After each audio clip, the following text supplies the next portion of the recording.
Okay, so we have discussed about the Mughal emperor, okay, Mughal emperors, and also we have seen the administrative policy of Akbar, and he was a generous ruler, and he conquered many of the places. Okay, he have conquered many of the places, and this Mughal people, they include diverse bodies of the people in their services. Okay, they appointed many people in their services, and it include Iranians, okay, Rajputs, Marathas, all these section of the people were appointed to handle Mughal services. And the person, those who joined the Mughal service, okay, the person, those who joined the Mughal service, they were called as, they were known as Mansabdar. Mansabdars, mainly the military in charge. Okay, the military in charges were known as Mansabdars. Okay, so the person, those who joined the Mughal service, they were called as Mansabdars. Mansab means, what does the term Mansab means? A rank or a Rank position. or a or position. a Okay, position. rank or a position, and it was the grading system. It is a grading system used by the Mughals to fix rank, salary, and military responsibilities. Okay, depending on this, their rank, their responsibilities, everything will be different. Okay, then this was, okay, this rank was determined by using a number or numerical value. It is being called as Z. Okay, as higher the set is, higher the rank. Okay, as higher the set, higher the rank.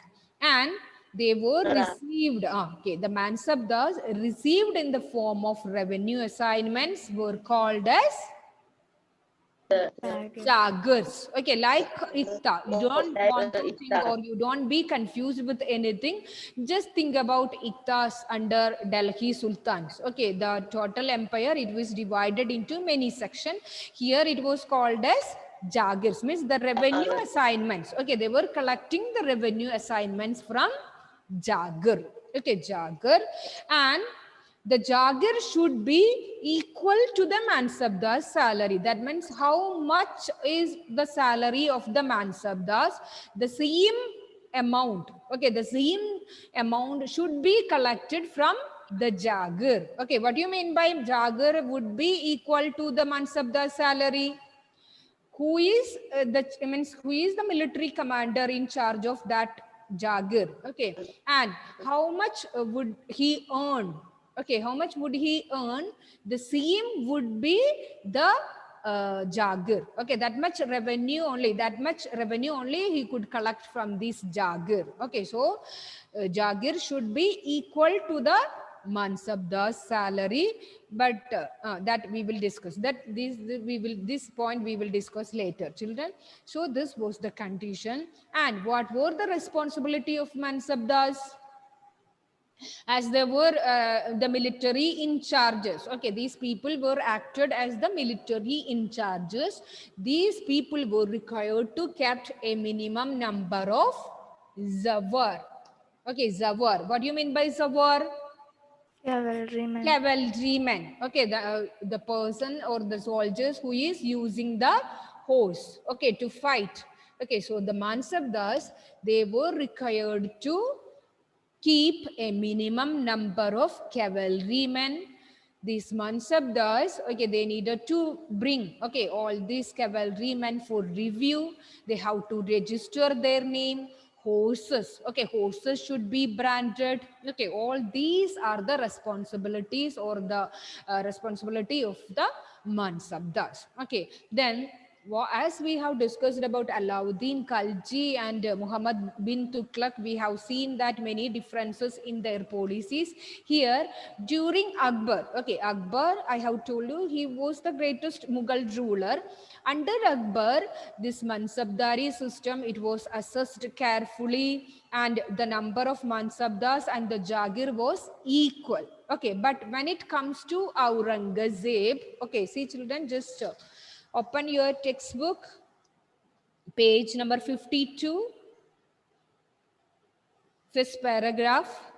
In Akbar's reign, these Jagirs were carefully assessed. Okay, so that the revenue was roughly equal to the salary of the Mansabdar. So during Akbar's reign, by using this Mansabdari system, it was good. That means he carefully assessed this, and this was equal. The Jagir and the Mansabdar salary, it was equal. That means the revenue collected from these places, it was okay, it was equal. But when it comes to Aurangzeb, the problem was that the number of Mansabdars were very high, but the Jagirs was limited. Okay, as a result, as and when they got Jagir, what they have done? They have collected extra money. Okay, they have collected extra money from the people that would be a burden for the peasants, which was a burden for the peasants. Okay, so the peasants during the time of Aurangzeb, they were not happy and they even rebelled. Okay, and even they rebelled against the king. So Aurangzeb, he was unable to control this situation. So here from these points, you need how to study about Mansabdari system. Who is a Mansabdar? What does it mean? And what is Zabt? Okay, then higher the set, that means higher the rank, depending upon their Z, their rank, their salary, their military responsibilities, everything would be different. Clear, children? Is it clear to you, children?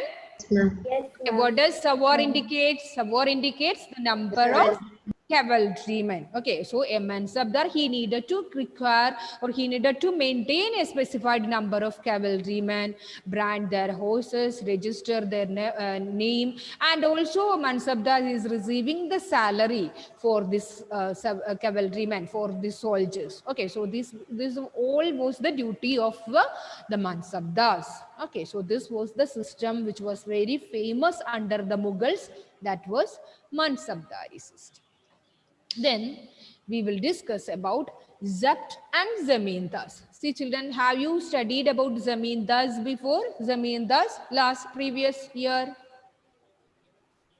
No. The owner of the land, like that. Who is collecting the land, taxes? Okay, not on the owner of the land.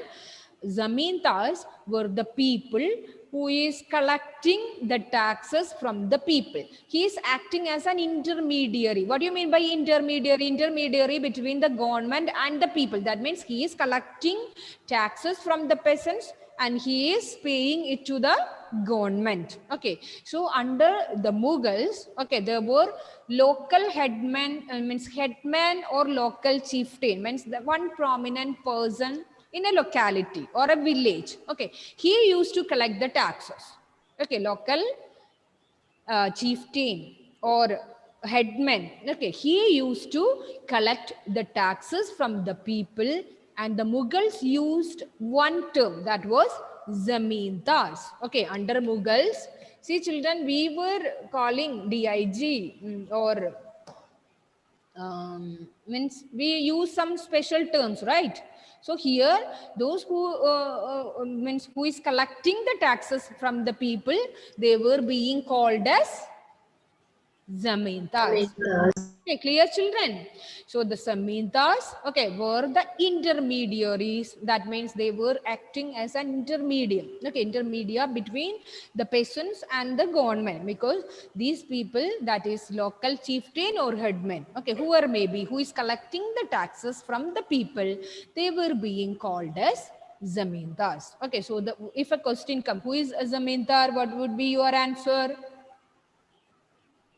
The one who collects the tax.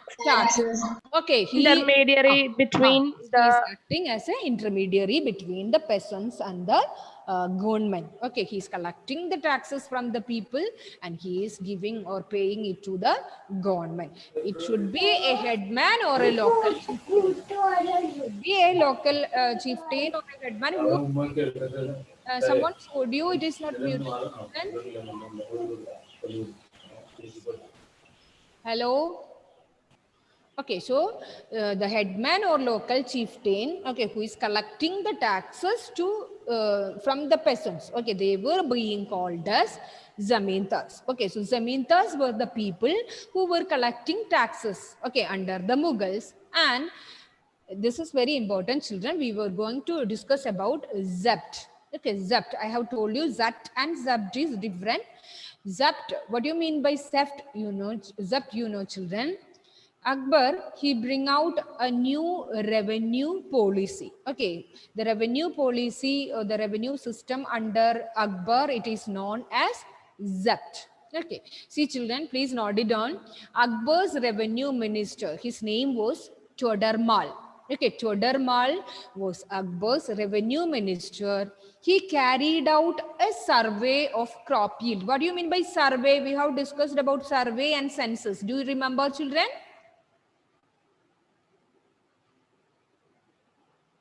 Survey, census. Census in every 10 years. Every 10 years, the officials will take an account of the informations regarding the people lived in that particular place, right? So here under Akbar, a survey about the crop yield, the area cultivated, how much area is the people are using to cultivate, okay, means for the production, and what would be their prices. Okay, then how much they were earning after the production, after means after their expenditure, means all other expenses, how much they can earn, okay, from this production. So Akbar's revenue minister, what was the name of that person? Todarmal. Okay, Todarmal was Akbar's revenue minister. He conducted a survey. Okay, he conducted a survey about the crop yield. Crop yield means how much they were producing. Okay, the yield of their production. Then the area cultivated, how much area they have used for their cultivation.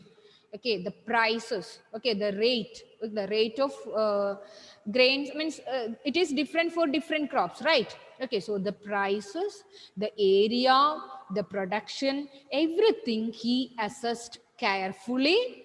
Okay, and on the basis of this data, taxes were fixed. Okay, after assessing all these details, taxes was fixed, and also they needed to pay in cash. Okay, children, do you remember about Delhi Sultan? They were also collecting taxes from the people. And what was the tax on production or cultivation? Haraj. Karaj. Okay. Then how they were paying it? Is it in terms of cash?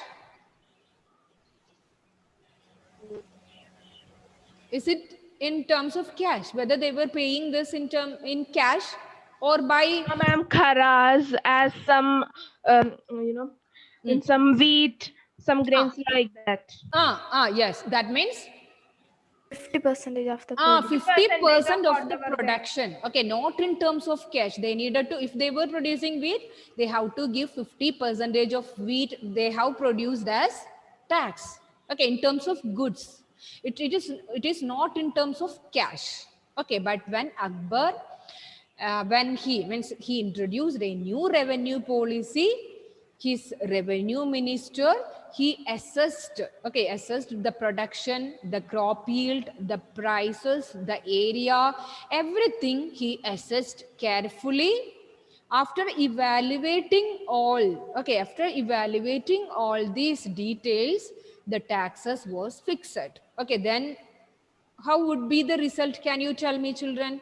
If the taxes was fixed based on the production, that means sometimes under Britishers, what was the problem with the peasants? Is it was fair? And they used to take more money as They were exploiting the peasants. So they rebel. They won't think about the production, how much the area they were cultivated, or how was the production. Okay, how was the output? They won't consider anything. They will fix a rate. The peasants are obliged to pay the rate fixed by the British officials, right? So it was a burden for the Indian people. So they rebelled against the Britishers. Okay, but here in Akbar, he brought a new idea, that was Zapt.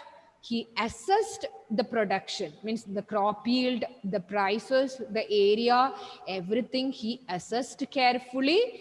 Based on that data, taxes were fixed. Okay, based on that data, taxes were fixed, and they have to provide, okay, they have to pay the taxes in terms of cash.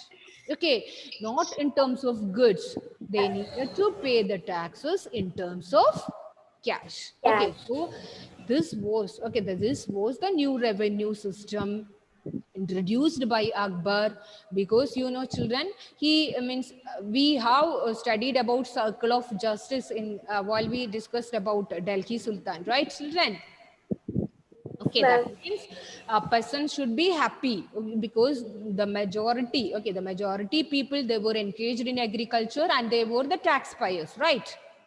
It was the backbone. Okay, the agriculture was the main backbone of the economy. So a king or a ruler, he wanted to make his the peasants happy, is it?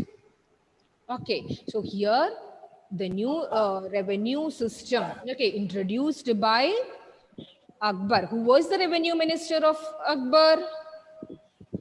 Kopika? Ma'am, Todarman. Todarmal. Okay, Todarmal carried out a survey. Okay, he has he conducted a survey of the crop yield and about the prices, about the area cultivated. Okay, so all these things he evaluated. After assessing all this, on the basis of that data, the taxes was fixed. Okay, the taxes was fixed accordingly, and this new system, okay, the new system of revenue introduced by Akbar, it was known as Zapt. Okay, it was known as Zapt. Okay, see children, and also each provinces, okay, each area was under a revenue circle. That means we also are paying taxes to the government, right children? And our area, you can ask to your parents, it should be included. It would be included in a revenue circle. Okay, it will be in a revenue circle. Okay, so in that there only we can pay the taxes to the government. So Akbar, he was very, means we know that he was an effective administrator. He brought many administrative reforms and measures in the country, and one of the main internment system he introduced, it was Zapt. Okay, then Shreya, can you tell me what you meant by Zapt? What is the system introduced by Akbar? Ma'am,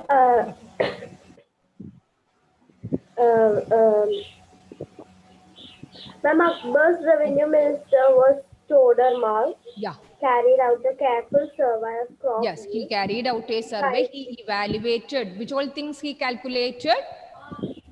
ma'am, prices, Prices, areas area cultivated. Yes. The crop yield. crop yield Yes. for a 10 years period. Yes, for a 10 years period. After assessing this all, okay, he fixed the taxes. Okay, and the peasants, they have to pay the taxes in terms of Cash. Okay, they were, means under Delhi Sultan, the peasants were paid, okay, in terms of goods. Okay, 50% of the production they were required to pay as taxes, but under Akbar, he made it, okay, the peasants have to pay the taxes in terms of cash. Okay, this new system introduced, the revenue system introduced by Akbar, it was known as Zapt. Okay, and each provinces was under a revenue circle. Okay, then who were zamindars? Nakul, can you tell me? People who collect the taxes. Yes. The people who acted as intermediaries. Okay, that means they were collecting the taxes from the people. It would be local headman, okay, chieftain or local headman. He is collecting the taxes. The Mughals used one term, okay, one particular term, that was zamindars. Okay, so zamindars were the people, those who were collecting taxes from the people. Okay, is it clear children? Both these points are clear to you? Yes, ma'am. Okay, so now we will study about Akbarnama or Ain-e Akbari. Very important children. to children, we were getting many information. Okay, we were getting information about many historical events. Okay, that was happened during the time of Akbar. That means during the time of the Mughal emperors. Okay, and one such information. Okay, one such informative book. Okay, was written about Akbar. It was named, okay, the book written about Akbar and his events. Okay, the events which was happened during the time of Akbar. It was Akbarnama, which was written by Abul Fazil. Please note it down, children, very important. So Akbar asked, okay, one of his courtier and one of his close friend, that was Abul Fazil, okay, to write a history, means to write a book about Akbar, okay, Akbar's events, okay, and he has written a 3-volume book called or named Akbarnama. Okay, yes, Akbarnama. So who was the author? Who is the author? Abul Fazil. Abul Fazil. Okay, Abul Fazil was one of the courtier and one of the close friend of Akbar. He has written a 3-volume book. What was the name of the book? Akbarnama. Akbarnama. Okay, which gives information about the Mughal rulers. Okay, see children, let us discuss in detail. Abul Fazil. Ma'am, did Abul Fazil only wrote about Akbar, not about the editorial? No. About that what we were going to discuss. Okay, see children, Abul Fazil, he wrote a history of his reign titled Akbarnama. It include 3 volumes. Okay, it include 3 volumes. First volume, please note it down, children. It explains the events of Akbar's reign. What all events was happened during the time of Akbar. Okay, it all explained in the first volume of Akbarnama. Okay. Akbar's ancestors. Yes. Second volume, sorry, children. First volume, it deals about the Akbar's ancestors. That means, who were the ancestors of Akbar? Father and forefather.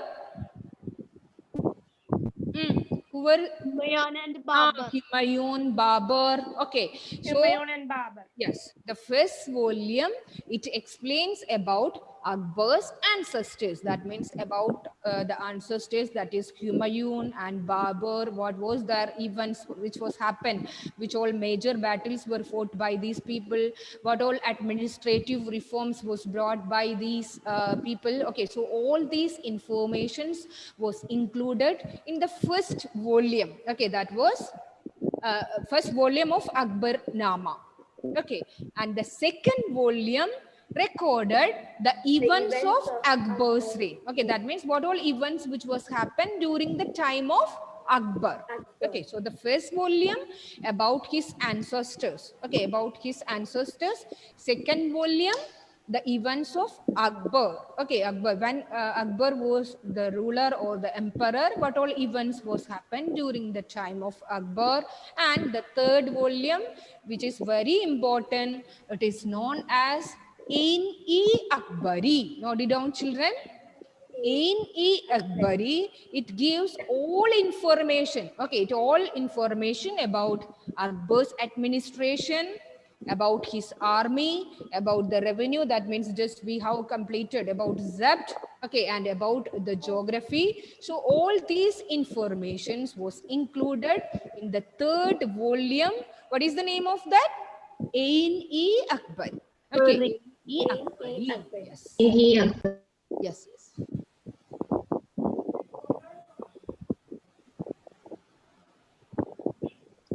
Okay, children. So Akbar, we know that, okay, he was the greatest Mughal emperor who brought, okay, many of the administrative reforms, Zabt, okay, and also he introduced Jagir, Mansabdari system. We have discussed during the time of Akbar. It was carefully assessed. Okay, the Mansabdars and the Jagirs, everything was carefully assessed, and it was okay. It was perfect, and the another information, okay, regarding the Akbar and his ancestrals, were all we were getting all this information from Akbarnama, a book written by Abul Faz. Abul Fazl. Fazl. Okay, Abul Fazl, and it include a 3-volume. Okay, it was a 3-volume book. The first volume, Akbar's ancestors. Okay, it deals with Akbar's ancestors, and the second volume, the Recorded the events events of of the events Akbar's reign. events of Akbar's Akbar. reign. Okay, Akbar's Akbar's reign. reign. When he was ruling, what all events was happened during the time of Akbar. And the third volume, Ain-e Akbari. okay, Ain-e Akbari deals with Akbar's administration. Okay, what all means reforms he brought, administrative reforms about his army. We have discussed about Mansabdari system and the revenues Revenue. captured, and the geography means the places he has captured or conquered. Okay, so all these informations we were getting from Ain-e Akbari. So this was the source of information for the historians to refer about the Mughal rulers or the Mughal Empire. Okay.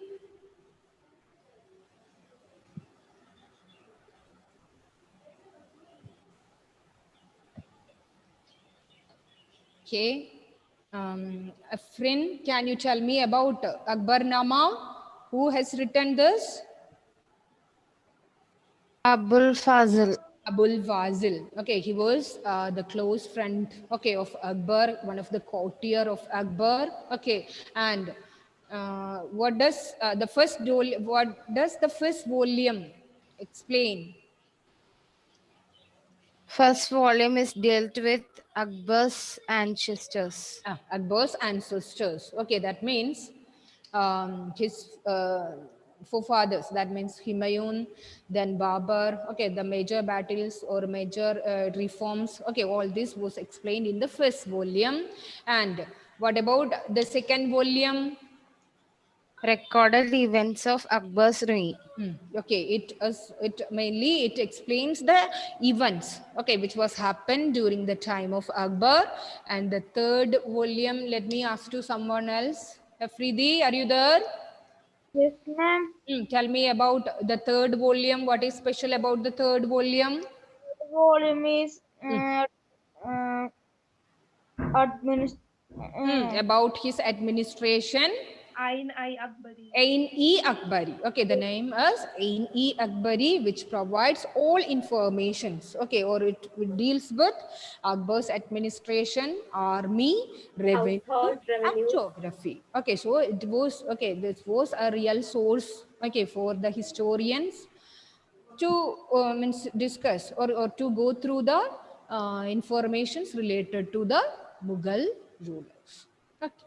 Then, is it clear, children? Is it clear to you? Yes. Yes, ma'am. Okay. Then, the next, children, Akbar's policies. Okay. A closer look, Akbar's policy. See, children, we just discussed about Mansabdari system, okay, and Jagars, just like Iktas, the total empire, it was divided, okay, under Delhi Sultans. It was what was the system followed by Delhi Sultan? Children, can you hear me? Yes, ma'am. What was the system? Delhi Sultans were divided the empire into? Subas or called Subadar. No. I'm asking Iktas. about Delhi Sultan. Iktas and Mukti. Iktas. Mukti and Iktas. Iqtidar. Yes. The holder of the Iktas, they were called as Tedar or Iqtidar or Mukti. But here, you know, children, we have discussed about Mansabdari system. Mansabdar, who is the military in charge. Okay. So here, under Akbar, the total empire was divided into Zubas. Please note it down, children. It all a new term to you, but it's not so tough because you have already learned such terms while we discussed about Delhi Sultans, right? Iktas, Iqtidar. Okay, all these we have learned in our previous chapter. So here, the empire it was divided into many small provinces. Okay, it was called as subas for effectively administering all this means all the empire. Okay, for if empire means it is too large kingdom, right? It is too big in area, vast areas we can see. So to administer this region effectively, the empire was divided into many small provinces. What is it called? Subas. Subas. Okay, Subas, and each was governed by, who was the governor? Subadar. Okay, Subadar, like Ittedar or Mukti. Okay, here he divided the empire into many small provinces, and it was called as Subas, and it was governed by. Okay, who is the in charge of Subas? Subadar. Subedar. Okay, Subedar. Okay, and the Subedar, he needed to carry out both military and also political activities. Military and political activities he needed to take care. Okay, so children, the empire was divided into provinces, okay, called Zubas, governed by a Subedar who carried out both political and military functions. He needed to take care both these sections. That means military and political activities of the particular Suba. Okay, particular Subas. And this Subedar, he is assisted by a number of officials. Okay, he is assisted by a number of officials. The finance minister is being called as Divan. Divan. Okay, so it's all our new term to you because this all means during that time the finance minister is being called as Divan. Ma'am, still in north there are some Divans back were there, right? words like divan. Ah, there yes, are names. yes. Okay, so under Mughals also they have used the term. Okay, that was Divan.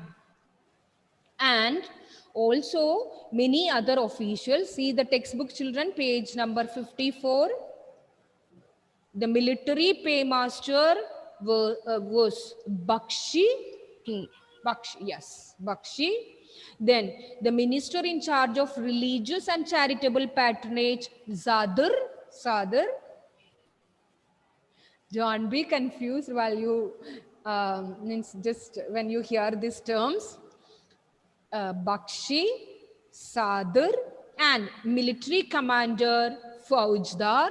Just underline that names. Military commander Faujdar and town police commander Kotwal. All these are the names. At present, we were using different types of words like DIG, DGP, or whatever we people are using now. They were using entirely different term. Okay, that was Kotwal, Faujdar, Bakshi, Sadr, Divan, Subedar. Okay, so all these are the name of the officials who helped Akbar to carry out the administration.